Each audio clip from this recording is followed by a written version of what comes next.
चलिए, तो अब मैं बताता हूँ आपको क्रांतिकारी आंदोलन का जो थर्ड फेज है उसके बारे में जानते हैं। उग्रवाद, उग्र राष्ट्रीयवाद क्या है? उग्र उग्र राष्ट्रवाद होता है अल्ट्रा नेशनलिज्म होता है, मतलब जो नेशनलिज्म होता है, नेशनलिज्म, अल्ट्रा नेशनलिज्म और आक्रामक राष्ट्रवाद या जुझारू राष्ट्रवाद दो चीज़ होता है। तो इसमें जो है आक्रामक राष्ट्रवाद को ही क्रांतिकारी विचारधारा का संज्ञा दिया जाता है। क्रांतिकारी विचारधारा का मतलब क्या है? कोई कहता है गांव में एक क्रांतिकारी लड़का है, तुरंत एक्शन में आता है। कोई शादी में जाएगा, कोई नाचे ना नाचे, ही नाच करके एकदम पैर हाथ अपना तोड़ लेता है, पूरा क्रांतिकारी है। समझ रहे हैं? तो क्रांतिकारी का मतलब कि जो टारगेट मिले वो क्रांतिकारी तरीके से करे। आप हमको भी क्रांतिकारी कह सकते हैं, क्योंकि आप लोगों को नौकरी लेना है, आप लोग को पढ़ने का परवाह है नहीं, या मैं पागल की तरह आप लोग के पीछे पड़ा रहता हूँ। तो हम क्रांतिकारी हैं कि आप क्रांतिकारी हैं, बताइए। तो क्रांतिकारी बनिए। जीवन में कुछ भी करने के लिए क्या बनना होगा? क्रांतिकारी। इसके लिए आइए आज समझाता हूँ मैं आपको। जो क्रांतिकारियों का पहला चरण बंगाल विभाजन के बाद 1905 से लेकर 15 तक था, और दूसरा चरण था 1924 से लेकर 46 तक था। ठीक है, तो शुरुआत करें। तो मैं क्रांतिकारी आंदोलन का पहला चरण शुरू करने जा रहा हूँ, जो कब से कब है बताइए? 1905 से लेकर के 1915 तक। ठीक है, तो भारत में क्रांतिकारी कार्यवाहियों का सर्वप्रथम शुरुआत अगर पूछे तो महाराष्ट्र में हुआ, और उसका प्रधान केंद्र कहाँ हुआ? महाराष्ट्र में शुरू, लेकिन सेंटर कहाँ बना? तो बंगाल बना। क्या बना? बंगाल बना।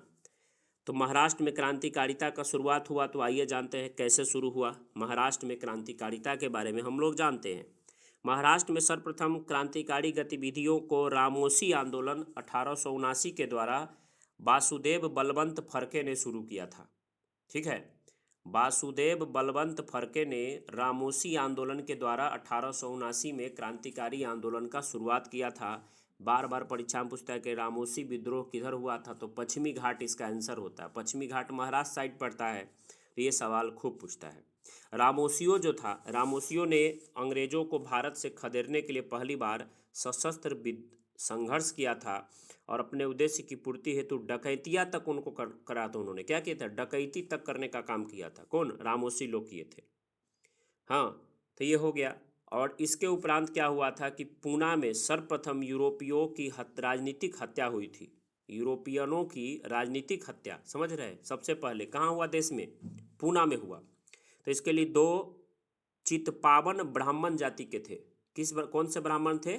चित्पावन ब्राह्मण। उनका नाम था, इतिहास में उनको चापेकर बंधु के नाम से चापेकर बंधु के नाम से जानते हैं, जिन्होंने पूना में क्या किया था? राजनीतिक हत्या किया था सबसे पहले यूरोपियनों का। तो कौन से ब्राह्मण थे? दो चित्पावन ब्राह्मण थे, जिनका नाम चापेकर बंधु के नाम से लोकप्रिय है, यानी दामोदर और बालकृष्ण चापेकर। क्या नाम था? दामोदर और बालकृष्ण चापेकर। और इस हत्या का निशाना तो पूना में था कौन पता है? प्लेग समिति के प्रधान बल्टर चार्ल्स रैंड थे। मारना था रैंड को, परंतु लेफ्टिनेंट जो है आयरस्ट भी अकस्मात मारा गया। तो चापेकर बंधु पकड़े गए, मतलब मारना चाहते थे रैंड को, परंतु लेफ्टिनेंट आयरस्ट भी इसमें मारा गया, अचानक मारा गया। तो चापेकर बंधु पकड़ा गए, और पकड़ने के बाद इनको 18 अप्रैल 1898 को फांसी पे लटका दिया गया। क्या लटका दिया गया? फांसी पे इनको लटका दिया गया। तो समझ गए, चापेकर बंधु का मतलब दामोदर और बालकृष्ण चापेकर। इन्होंने क्या किया? पूना में पहला राजनीतिक हत्या करने का जिम्मेदारी इनके ऊपर जाता है। इन्होंने क्या किया? जो प्लेग का जो कमिश्नर था, प्लेग बीमारी फैलता था ना, प्लेग के कमिश्नर रैंड का हत्या किया, और उसके साथ आयरस्ट का भी हत्या कर दिया। इनको गिरफ्तार करके फांसी पे लटका दिया गया। ठीक है, चापेकर बंधु जब गिरफ्तार हो गए तो बाद में द्रविड़ बंधु, चापेकर बंधु के बाद कौन बंधु निकल के आए? द्रविड़ बंधु, जिनका नाम था गणेश शंकर और रामचंद्र द्रविड़ था। क्या नाम था? गणेश शंकर और रामचंद्र द्रविड़ था। उन्होंने व्यायाम मंडल, मतलब द्रविड़ की, मतलब जो है द्रविड़ बंधु चापेकर बंधुओं के को गिरफ्तार करवाने में, ये कोई क्रांतिकारी नहीं है द्रविड़ बंधु। चापेकर बंधुओं को गिरफ्तार करवाने में, ठीक है, द्रविड़ बंधुओं की भूमिका के कारण व्यायाम मंडल के सदस्यों ने इन्हें मार डाला। समझ गए? तो ये द्रविड़ बंधु क्या थे? धोखेबाज थे। इन्होंने किनको गिरफ्तार करवा दिया? दोनों चापेकर बंधु को। दामोदर और बाल कृष्ण चापेकर को गिरफ्तार करवाने में किनका भूमिका था, बताइए। द्रविड़ बंधु का, गणेश शंकर और रामचंद्र द्रविड़। जब इन्होंने करवा दिया गिरफ्तार धोखे से इन दोनों को, चापेकर बंधुओं को, तो इनको मरना तो तय था, क्योंकि ये लोग जो थे चापेकर बंधु, ये लोग क्या करते थे, एक संस्थान का स्थापना किए थे जिसमें बहुत सारे कार्यकर्ता थे और सब के सब क्रांतिकारी थे। तो उस संस्थान का नाम था व्यायाम मंडल। क्या था संस्थान का नाम? नाम ही है व्यायाम मंडल, समझ जाइए। व्यायाम मंडल के सदस्यों को बाद में मृत्यु दंड और आजीवन कारावास दिया गया, ठीक है। उसके बाद की कहानी है जो अंग्रेजों के विरुद्ध, मैं व्यायाम मंडल आपको बताता हूँ तुरंत। अंग्रेजों के विरुद्ध अपने पत्र केसरी में लेख लिखने के कारण तिलक जी को 18 माह का कड़ा सजा मिला था। केसरी में जो लेख लिखे थे तिलक अंग्रेजों के विरुद्ध, इनके लिए उनको सजा मिला था कितना दिन का? 18 माह का सजा मिला था, ठीक है। और लेख में तिलक ने उक्त हत्या जो हुआ था उसका तुलना शिवाजी द्वारा अफजल खां की हत्या से किया था, समझ रहे हैं। यानी चापेकर बंधु ने जो प्लेग कमिश्नर का हत्या कर दिया था, इसको बाल गंगाधर तिलक जी अपने केसरी पत्रिका में क्या बोले थे कि शिवाजी, मैंने पढ़ाया था आपको शिवाजी अफजल खां का कहानी, तो शिवाजी ने जैसे अफजल खां का हत्या किया था, ठीक है, वैसे ही ये दोनों भाई जो हैं चापेकर बंधु, ये शिवाजी हैं, ठीक है। और रैंड को क्या माना गया? प्लेग कमिश्नर रैंड को क्या माना गया? अफजल खां से तुलना किया गया, समझ गए? यहाँ तक कोई दिक्कत? अब देखिए व्यायाम मंडल क्या है, क्या है व्यायाम मंडल? तो व्यायाम मंडल के संस्थापक थे दामोदर हरि और बालकृष्ण हरि चापेकर, वही दोनों भाई थे। व्यायाम मंडल कौन बनाने वाले थे? चापेकर बंधु। 1896 से 97 में इन्होंने बनाया था। और इसका स्थान कहाँ बनाए थे ये लोग? तो पूना में बनाए थे। क्या कोई दिक्कत? समझ गए? उद्देश्य क्या था? ब्रिटानिया हुकूमत के विरोध में युवकों को संगठित करके व्यायाम और शस्त्र संचालन की शिक्षा देना, ठीक है। एक ऐसा गुट तैयार करना जो देश के लिए प्राण की बाजी लगाने के लिए तैयार हो सके। पूरा कंसेप्ट क्लियर है? व्यायाम मंडल का संस्थापक कौन है बताइए? दामोदर हरि और बालकृष्ण हरि चापेकर बंधु। स्थापना कब हुआ? 1896 से 97 में। स्थान कहाँ हुआ जहाँ स्थापना हुआ? पूना, महाराष्ट्र में। और उद्देश्य है क्या? ब्रिटानिया हुकूमत को ख़त्म करने में युवकों को संगठित करना, व्यायाम और शस्त्र संचालन की शिक्षा देकर के ऐसा गुट बनाना जो देश के लिए प्राण की बाजी लगा सके। अब हम जानते हैं, तो समझ गए व्यायाम मंडल। अब हम बात करते हैं मित्र मेल और अभिनव भारत क्या है। तो गणपति उत्सव मनाने के सिलसिले में 1899 में बीडी सावरकर द्वारा, देखिए बीडी सावरकर जिनको कांग्रेस जो है बड़ी नफरत करती है, बीडी सावरकर से कौन नफरत करती है वर्तमान में? कांग्रेस को बहुत ज़्यादा नफरत है। और बीजेपी एक नफरत करेगा तो एक प्रेम करेगा, लेकिन इस नफरत प्रेम की कहानी में आपको किससे प्रेम होगा? आपकी विचारधारा क्या है? तो आपकी विचारधारा किसी पार्टी से जुड़ी हुई नहीं होनी चाहिए। आपकी विचारधारा उस व्यक्ति के कर्तव्य से जुड़ी होनी चाहिए कि उसने देश के लिए क्या किया, सही किया गलत किया। मैं आपको पढ़ा रहा हूँ तो अभी मैं आपको समझा ही दूंगा, फिर आप सोचिएगा तो कांग्रेस सही है या बीजेपी सही है या आप सही हैं, ठीक है। तो देखिए मैं कहानी बताता हूँ। गणपति उत्सव कौन मनाते थे बताइए? गणपति उत्सव कौन मनाना शुरू किए थे? तिलक शुरू किए थे। तो गणपति उत्सव मनाने के सिलसिले में 1899 में बीडी सावरकर द्वारा नासिक में मित्र मेल की स्थापना किया गया। समझ गए मित्र मेल का कहानी? गणपति उत्सव मनाने के सिलसिले में 1899 में बीडी सावरकर द्वारा नासिक में क्या किया गया? मित्र मेल का स्थापना किया गया। मित्र मेल ही 1904 में अभिनव भारत समाज के रूप में परिणत हो गया। यानी 5 साल बाद यही मित्र मेल क्या बन गया बताइए? मित्र मेल जो था यही मित्र मेल क्या बन गया? अभिनव भारत समाज बन गया। क्लियर है यहाँ तक? मित्र मेल बन गया, अभिनव भारत समाज बन गया, ठीक है। तो 1899 में बना, 1905 में ये 1904 में क्या बन गया? अभिनव भारत समाज बन गया, ठीक है।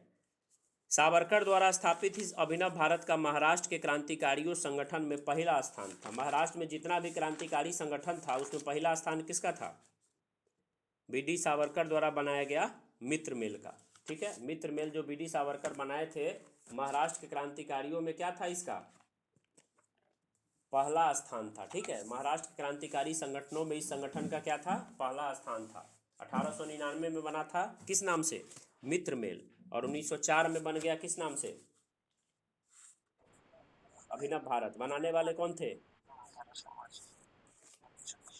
बीडी सावरकर थे। ठीक है, बीडी सावरकर थे बनाने वाले। अब आगे देखते हैं। मेजनी के तरुण इटली के सदृश से गुप्त सभा थी ये। मतलब जो मेजनी जो था ना, इटली में क्रांतिकारी मेजनी को आप लोग जानिए, मेजनी। तो मेजनी के विचार से प्रभावित कौन थे? बीडी सावरकर थे। इन्होंने मेजनी के तरुण इटली जो संगठन था, वैसे ही एक संगठन ये बनाया था जिसका नाम था शुरू में क्या नाम था? मित्र मेल, और बाद में नाम अभिनव भारत समाज। गणेश सावरकर इस संस्था के प्रमुख व्यक्ति थे। ठीक है। और 9 जून 1909 को 9 जून 1909 को नासिक के जिला दंडनायक 9 जून 1909 को नासिक के जिला दंडनायक डीएम ने उनको काले पानी की सजा दी थी। गणेश शंकर जो थे इस संस्था के प्रमुख व्यक्ति थे। गणेश शंकर बीडी सावरकर के भाई ही थे। ठीक है। तो गणेश शंकर जो थे, गणेश सावरकर, क्या नाम है? बीडी सावरकर के भाई का नाम क्या है? गणेश सावरकर। तो गणेश सावरकर को क्या हुआ कि गणेश सावरकर इस संस्था के प्रमुख सदस्यों में से थे। किस संस्था? अभिनव भारत समाज का। तो इनको जो है क्या किया गया? इनको जो है 9 जून 1909 को नासिक के जिला दंडनायक ने उनको काली पानी का सजा दिया। ठीक है। इसकी अनेक शाखाएं देश के अन्य भागों में फैली हुई थी। ठीक है। पांडुरंग महादेव वापट, देखिए अभी संस्था का एक व्यक्ति है, देखिए जिनका नाम क्या है? महादेव वापट नाम है। पांडुरंग महादेव वापट, जिन्हें बम बनाने की कला सीखने के लिए पेरिस भेजा गया था, इसी संस्था के सदस्य थे। ठीक है। इसी संस्था के सदस्य कौन थे? पांडुरंग महादेव वापट अभिनव भारत समाज के सदस्य थे। महादेव वापट थे, जिन्हें बम बनाने के लिए कहाँ भेजा गया? पेरिस भेजा गया। ठीक है, ये हो गया। और 1906 में खुद बीडी सावरकर जो है 1906 में कानून का पढ़ाई करने के लिए कहाँ चले गए? लंदन चले गए थी। फिर भी ये संस्था भारत में चल रही थी, फिर भी ये संस्था भारत में अच्छे तरीके से चल रही थी। तो कानून का पढ़ाई करने के लिए और साथ में कैसे देश को आज़ादी दिलाया जाए, इस उद्देश्य से ब्रिटेन में कौन चले जाते हैं? बताइए। बीडी सावरकर चले जाते हैं 1906 में। उसी समय एक घटना घटती है जिसको बोलते हैं नासिक षड्यंत्र केस बोलते हैं। क्या बोलते हैं जी? नासिक षड्यंत्र केस। इनके ब्रिटेन जाने के ठीक 3 साल बाद। तो कब होगा ये घटना? नासिक षड्यंत्र केस 1909 में होगा। ठीक है। तो गणेश सावरकर को सजा जब दे दिया गया, गणेश सावरकर इनके भाई थे, किस संस्था से जुड़े हुए थे? अभिनव भारत समाज से, उसके प्रमुख मेंबर में से थे। ठीक है। तो इनको जिला दंडनायक जो है, ठीक है, जब इनको सजा दे दिया तो क्या किया गया कि एक व्यक्ति थे जिनका नाम था अनंत लक्ष्मण कन्हारे। क्या नाम था बताइए तो? अनंत लक्ष्मण कन्हारे। अनंत लक्ष्मण कन्हारे। तो गणेश सावरकर को मृत्युदंड का सजा देने वाला व्यक्ति का नाम क्या था? डीएम था, जिस डीएम का नाम क्या था? जैक्सन। क्या था डीएम का नाम? जैक्सन नाम था, जैक्सन। इस जैक्सन को गोली मार दिए। कौन? अनंत लक्ष्मण कन्हारे। किसको गोली मार दिए? जैक्सन को। जैक्सन को गोली मार दिए। जिला का जो डीएम था उसको गोली मार दिए। गोली मार दिए तो इस हत्या के आरोप में अनंत लक्ष्मण कन्हारे, कृष्ण जी गोपाल करवे और विनायक देश पांडे को 1911 में फांसी दे दिया गया। ठीक है। कब फांसी दे दिया गया? 1911 में। गोली कब मार दिए? 1909 में। फांसी कब मिला? 1911 में। इस केस में ही बीडी सावरकर कहाँ गए थे पढ़ने? बताइए। लंदन गए थे, यहाँ थे भी नहीं, और उनको गिरफ्तार करके भारत लाया गया। ठीक है। और उन पर 37 अन्य व्यक्तियों के साथ नासिक षड्यंत्र केस चलाया गया और सावरकर को आजीवन कारावास का सजा दिया गया। समझ गए सावरकर के बारे में? ये आपने समझा। नासिक षड्यंत्र केस बना दीजिएगा। कब हुआ था? 1909 में। गणेश सावरकर को सजा देने वाले जो था जैक्सन, उसका हत्या कौन कर दिए? अनंत लक्ष्मण कन्हारे। और इन लोगों को 1911 में फांसी पे लटकाया गया और इसी केस में बीडी सावरकर को गिरफ्तार करके ब्रिटेन से भारत लाया गया। 37 अन्य व्यक्तियों के साथ उन पर नासिक षड्यंत्र केस चला और सावरकर को आजीवन कारावास का सजा मिला। ठीक है, अब चलते हैं बंगाल में क्रांतिकारी आंदोलन। कहाँ चलते हैं? बंगाल में। तो महाराष्ट्र की तरह बंगाल में भी आतंकवाद का प्रचार हुआ। ठीक है, और बंग भंग की योजना, बंगाल विभाजन के बाद जो है क्रांतिकारियों ने जो शुरुआत किया, तो उसमें बंगाल की पहली कोई संस्था कहेंगे क्रांतिकारी, उसका नाम है अनुशीलन समिति। सुन के नाम कैसा लग रहा है? अनुशीलन समिति। लग रहा है अरे बिल्कुल एकदम सीधा साधा बच्चा है क्या? क्या नाम है जी? अनुशीलन समिति। ठीक है, और इस अनुशीलन समिति का स्थापना, ठीक है, जो है बंगाल की पहली क्रांतिकारी संस्था अनुशीलन समिति थी, जिसकी स्थापना 1902 में हुआ था। कब हुआ था स्थापना? 24 मार्च 1902 को हुआ था। और इसमें प्रथम मित्र, क्या नाम है? पी पी मित्रा पढ़िएगा। प्रथम मित्र पुलिन दास सतीश चंद्र बसु द्वारा व्यायामशाला के रूप में किया गया था। यानी पहले नाम क्या था इसका? व्यायामशाला। देखिए उधर व्यायाम मंडल था और व्यायाम मंडल क्या बन गया पुणे महाराष्ट्र में? अभिनव भारत समाज। क्लियर है कंसेप्ट? हाँ, उसी से प्रभावित ये भी था, नाम था व्यायामशाला और क्या बन गया व्यायामशाला से? अनुशीलन समिति। क्लियर है कहानी? अनुशीलन समिति। और बारिंद्र कुमार घोष और भूपेंद्र नाथ दत्त द्वारा 1907 में इस समिति का क्रांतिकारी संगठन के रूप में पुनर्गठन किया गया। तो यही जो व्यायामशाला था 1907 में जाकर के क्या बन गया? अनुशीलन समिति बन गया। जो क्रांतिकारी था अनुशीलन समिति, और अनुशीलन समिति में पूछे तो क्या कहिएगा? बारिंद्र कुमार घोष। क्या कहिएगा? बारिंद्र कुमार घोष और भूपेंद्र नाथ दत्त। बोलिए बोलिए आप लोग।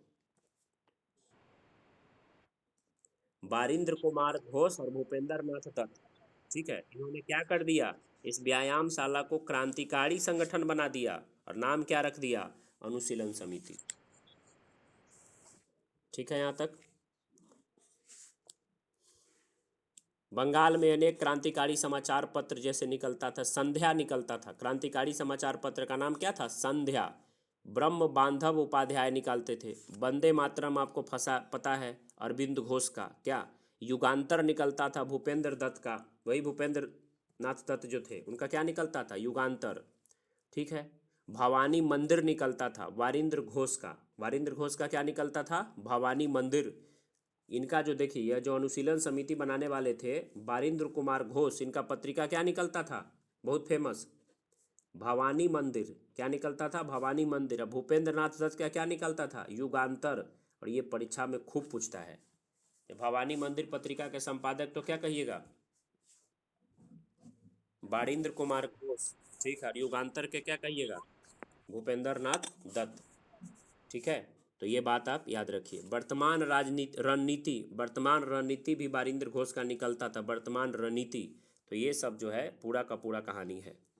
अनुशीलन समिति भारत के स्वतंत्रता संग्राम के समय बंगाल में बनी अंग्रेज विरोधी गुप्त क्रांतिकारी और सशस्त्र संस्था थी। इसका उद्देश्य वंदे मातरम के प्रणेता व प्रख्यात बांग्ला उपन्यासकार बंकिम चंद्र चट्टोपाध्याय के बताए गए मार्ग का अनुशीलन करना था। ठीक है, ये संस्था क्या करती थी? वंदे मातरम के प्रणेता और प्रख्यात बांग्ला उपन्यासकार बंकिम चंद्र चट्टोपाध्याय के बताए गए मार्ग का अनुशीलन करता था। ठीक है, इसलिए नाम क्या था? अनुशीलन समिति। शुरू में इसको क्या 1902 में क्या कहा गया था? व्यायामशाला। क्या कहा गया था? व्यायामशाला शुरू में। ठीक है, तो व्यायामशाला से बना ये भारत अनुशीलन समिति और फिर बाद में बन गया अनुशीलन समिति। प्रथम प्रमथनाथ मित्रा और उपाध्यक्ष इसके चितरंजन दास और अरविंद घोष को बनाया गया था। भारत अनुशीलन समिति जब बना था, मतलब देखिए पहले 1902 में बना था व्यायाम मंडल, फिर नाम पड़ गया भारत अनुशीलन समिति। तो इसमें अध्यक्ष कौन थे? पी मित्रा, और उपाध्यक्ष थे चितरंजन दास और अरविंद घोष। ठीक है, और बाद में यह क्या बन गया? बाद में ये बन गया और जाकर के अनुशीलन समिति के नाम से सिर्फ जाना जाने लगा। ठीक है, तो ये भी संस्था थी बड़ी क्रांतिकारी। और इसमें जो है बम बनाना, शस्त्र प्रशिक्षण, दुष्ट अंग्रेज अधिकारियों को वध करना, यही सब काम किया जाता था। ठीक है, और ये अंग्रेजों का पिट्ठू व हिंदुस्तान का गद्दार समझते थे। अनुशीलन समिति के सक्रिय सदस्य उन भारतीय अधिकारियों का वध करने में भी नहीं चूकते थे। उन भारतीय ऑफिसरों को भी खून कर देते थे जो अंग्रेजों का पिट्ठू और हिंदुस्तान का गद्दार होते थे।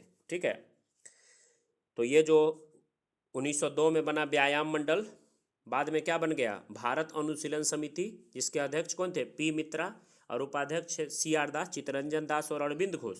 और 1907 में ये जा करके क्या बन गया, सीधे कहिए अनुशीलन समिति, जिसको बारिंद्र घोष और भूपेंद्र नाथ दत्त, अब क्लियर हो गया, कोई कन्फ्यूजन नहीं ना।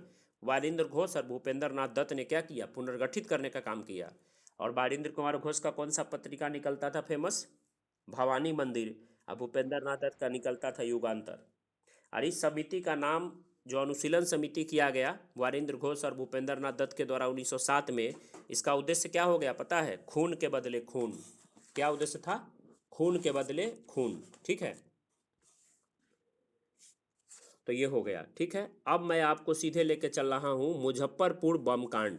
कहाँ लेके चल रहा हूँ, मुजफ्फरपुर बम कांड।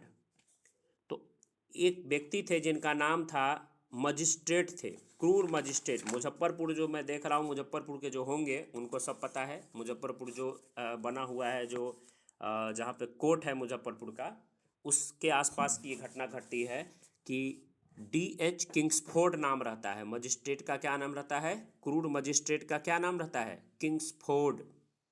तो मुजफ्फरपुर बम कांड में जो जिस मजिस्ट्रेट को सजा देने का प्लान है उसका नाम क्या है, किंग्सफोर्ड। वो बहुत दुष्ट था और क्रांतिकारियों को बहुत ही कष्ट देता था। तो किंग्सफोर्ड को क्या किया गया था, मुजफ्फरपुर में सत्र न्यायाधीश के पद पर भेजा गया था प्रमोशन दे करके। युगांतर समिति की एक गुप्त बैठक में किंग्सफोर्ड को मारने का निश्चय लिया गया। और ये मारने वाले में नाम आता है दो व्यक्ति, खुदीराम बोस और प्रफुल्ल कुमार चाकी का। किंग्सफोर्ड को मारने का प्लान कौन बनाए मुजफ्फरपुर में, किंग्सफोर्ड को मारने का प्लान खुदीराम बोस, खुदीराम बोस और प्रफुल्ल चाकी। और क्या हुआ कि 30 अप्रैल 1908 को, याद रखिए कब, 30 अप्रैल 1908 को क्या किया, बोस और चाकी ने, यानी खुदीराम बोस और प्रफुल्ल चाकी ने किंग्सफोर्ड की बग्घी पर बम फेंक दिया। बग्घी गाड़ी पे चलता था ये लोग, ये तो नहीं था जो बराबर अभी जैसा, अभी तो रॉयल क्या क्या गाड़ी सब है, रॉयल रोवर क्या सब उस गाड़ी से चलता, लेकिन अभी उस समय क्या चल रहा था, बग्घी गाड़ी पे बैठा था। तो हिंदुस्तान के इस पहले बम विस्फोट कांड में, देखिए हिंदुस्तान में पहला बम विस्फोट कांड कहाँ से हुआ, मुजफ्फरपुर से ही हुआ। बम विस्फोट कांड में किंग्सफोर्ड बच गया, इसका बड़ा नाम है किंग्सफोर्ड।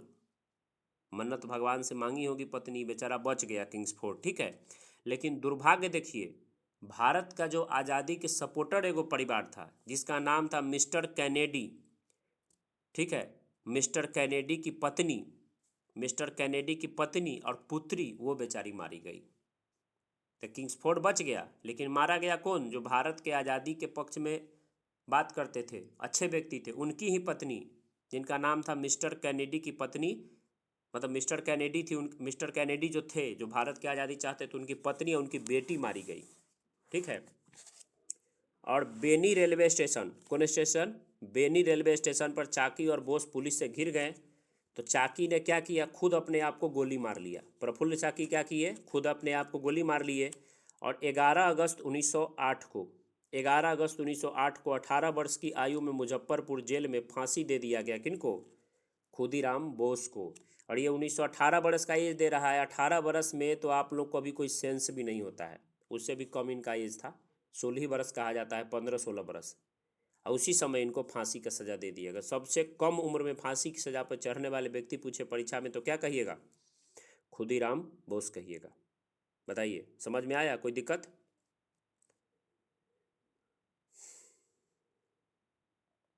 तो अगर आपको पूछे कि आयरस्ट एवं कमिश्नर रैंड हत्याकांड 1897 में हुआ था पूना में, तो कौन किए थे हत्याकार, याद है ना, चापेकर बंधु।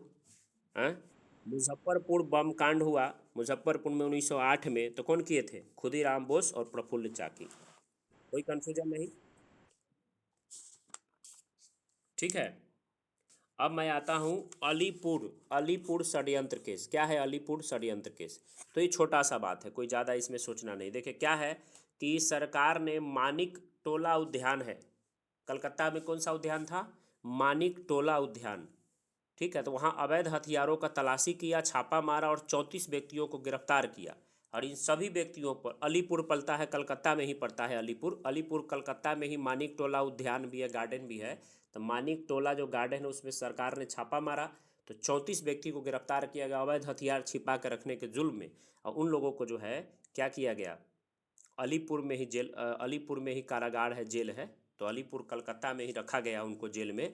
और इनमें दो घोष बंधु थे, अरविंद घोष और वारिंदर घोष। कौन थे? अरविंद घोष और वारिंदर कुमार घोष। यही मुकदमा अलीपुर षड्यंत्र केस नाम से जाना जाता है। अलीपुर षड्यंत्र केस समझ गए आप लोग? बताइए कौन घोष बंधु थे? अरविंद घोष और वारिंदर कुमार घोष भी शामिल थे। यह मुकदमा अलीपुर षड्यंत्र केस है और इसमें सरकारी गवाह बन गया था नरेंद्र गोसाई। कौन बन गया था सरकारी गवाह? नरेंद्र गोसाई बन गया था सरकारी गवाह। ठीक है, और किंतु सत्येंद्र नाथ बोस तथा कन्हैया लाल दत्त ने नरेंद्र गोसाई का क्या किया? जेलबे में मार दिया नरेंद्र गोसाई को। कहा लोग गोसाई भगवान तोहरे हिसाब कर देते हैं। नरेंद्र गोसाई को कहाँ मार दिया? जेल में ही मार दिया। इसके लिए जो है सत्येंद्र नाथ बोस और कन्हैया लाल दत्त को फांसी दे दिया गया। ठीक है, और इस केस में वारिंदर घोष जो थे, वारिंदर घोष के गुट के सभी सदस्यों को आजीवन काला पानी का सजा दिया गया। और वकील थे, फेमस वकील थे चितरंजन दास। ठीक है, के प्रयास के बहुत सारा चितरंजन दास ने जब प्रयास किया तो अरविंद घोष इससे निकल करके आ गए। अरविंद घोष बच गए। अरविंद घोष क्या हुए? बच गए। अरविंद घोष को बचाने पूछता है कि अलीपुर षड्यंत्र केस में अरविंद घोष का बचाव किसने किया, तो क्या कहिएगा? चितरंजन दास ने, CR दास ने बचाव किया था। तो क्या ये कहानी पूरा समझ में आया आप लोगों को? और अरविंद घोष जब बच गए हैं इसमें, इस कांड से अरविंद घोष जब बच गए, ठीक है, तो क्या किए पता है? अरविंद घोष इस घटना के बाद पौंडीचेरी चले गए। कहाँ चले गए अरविंद घोष? पौंडीचेरी चले गए। वहाँ जाके औड़ो बिले आश्रम बना करके संत बन के रहने लगे। ठीक है, समझ गए? तो अरविंद घोष जो है कहाँ पे अपना औड़ो बिलो आश्रम बनाए हुए हैं? पौंडीचेरी में। वहाँ जा कर के संत बन के रहने लगे, संत जी बन गए। तो ये घटना आपके समझ में मेरे हिसाब से आ गया होगा। ठीक है, फिर हम बात करते हैं हावड़ा षड्यंत्र केस। तो यह षड्यंत्र, हावड़ा षड्यंत्र केस बाघा जतीन के नाम से एक व्यक्ति जिनका नाम है जतिंदर नाथ मुखर्जी। ठीक है, तो इसमें क्या किए थे? डिप्टी पुलिस सुपरिटेंडेंट शमसुल आलम का हत्या कर दिए थे। तो बाघा जतीन पर हावड़ा षड्यंत्र केस चला था। तो यही हावड़ा षड्यंत्र केस है। डिप्टी पुलिस सुपरिटेंडेंट शमसुल आलम का हत्या किए थे कौन? बाघा जतीन के नाम से किनको जाना जाता है? जतिंदर नाथ मुखर्जी। तो इन पे हावड़ा षड्यंत्र केस चला था। बस यही मामला है। अब आपको लेकर चलते हैं दिल्ली में क्रांतिकारी आंदोलन की ओर। तो आपको पता है कि 1911 में दिल्ली दरबार लगा था। कै बार दिल्ली दरबार लगा था? पहला, दूसरा, तीसरा, कौन सा लगा था? 3 दिल्ली दरबार ही हुआ, तीसरा लगा था। आपको पता है, पहला भी आपको पता है जो कब लगा था? 1875 में। दूसरा 1902 में। तीसरा 1911 में। तो तीसरा जो दिल्ली दरबार लगा उसमें आपको पता है जो कलकत्ता के स्थान पर दिल्ली भारत की राजधानी होगी, इसकी घोषणा कब की गई? 1911 में। लेकिन राजधानी बन कब गई? 12 में बन गई। तो वहाँ पर 1912 में लॉर्ड हार्डिंग का जो काफिला था, कौन था 1912 में? वायसराय कौन था? Lord Hardinge. तो लॉर्ड हार्डिंग के काफिले के साथ कलकत्ता से दिल्ली आ रहे थे। ठीक है, तो उन पर 23 दिसंबर 1912 को हार्डिंग के काफिला पर दिल्ली के चांदनी चौक से जब गुजर रहा था उनका लॉर्ड हार्डिंग का काफिला, तो 23 दिसंबर 1912 को उन पे क्या किया गया? बमबारी किया गया। और इसमें कई लोग मारे गए किंतु हार्डिंग बच गया। देख रहे हैं, हमेशा बच, उधर कौन बच गया था? किंग्सफोर्ड बच गया था, और इधर हार्डिंग बच गए। और इस घटना को दिल्ली बम कांड या हार्डिंग बम कांड कहते हैं। सबको समझ में आया? कब हुआ यह दिल्ली बम कांड या हार्डिंग बम कांड? 23 दिसंबर 1912 को। और इसमें मुख्य भूमिका था रास बिहारी बोस। किनका भूमिका था? रास बिहारी बोस और सचिंद्र सन्याल का। किनका भूमिका था बताइए?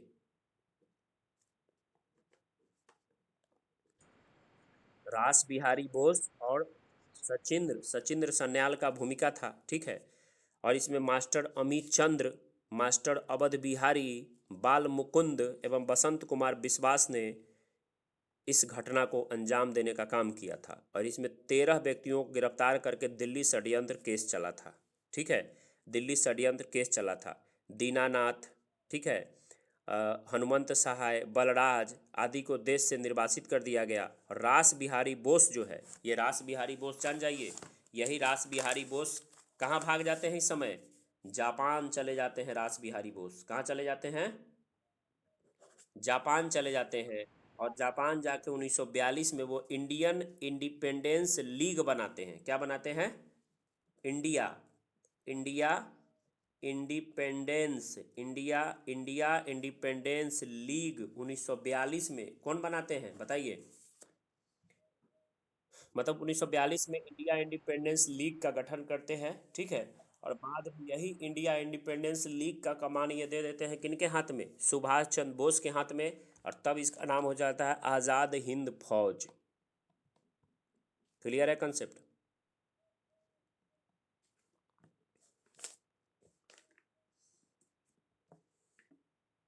बताइए, समझ में आ रहा है सबको?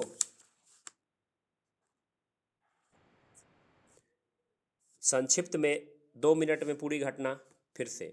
1912 में जब कलकत्ता के स्थान पर दिल्ली को भारत का राजधानी बनाया गया, ठीक है, वायसराय था लॉर्ड हार्डिंग, उसका काफिला आ रहा था कलकत्ता से दिल्ली। काफिले पर बमबारी किया गया।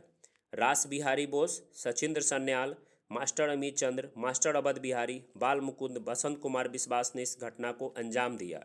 इसको दिल्ली षड्यंत्र केस कहते हैं, ठीक है, या हार्डिंग बम कांड कहते हैं, ठीक है, या दिल्ली बम कांड कहते हैं, कई सारा नाम है। इसमें बहुत सारे लोगों को फांसी दिया गया, ठीक है, और रास बिहारी बोस जापान चले गए और 1942 में इंडिया इंडिपेंडेंस लीग बनाए, जो बाद में जब सुभाष चंद्र बोस जी के हाथ में जाता जाता है ये इंडिया इंडिपेंडेंस लीग, तो क्या बन जाता है? आज़ाद हिंद फौज बन जाता है।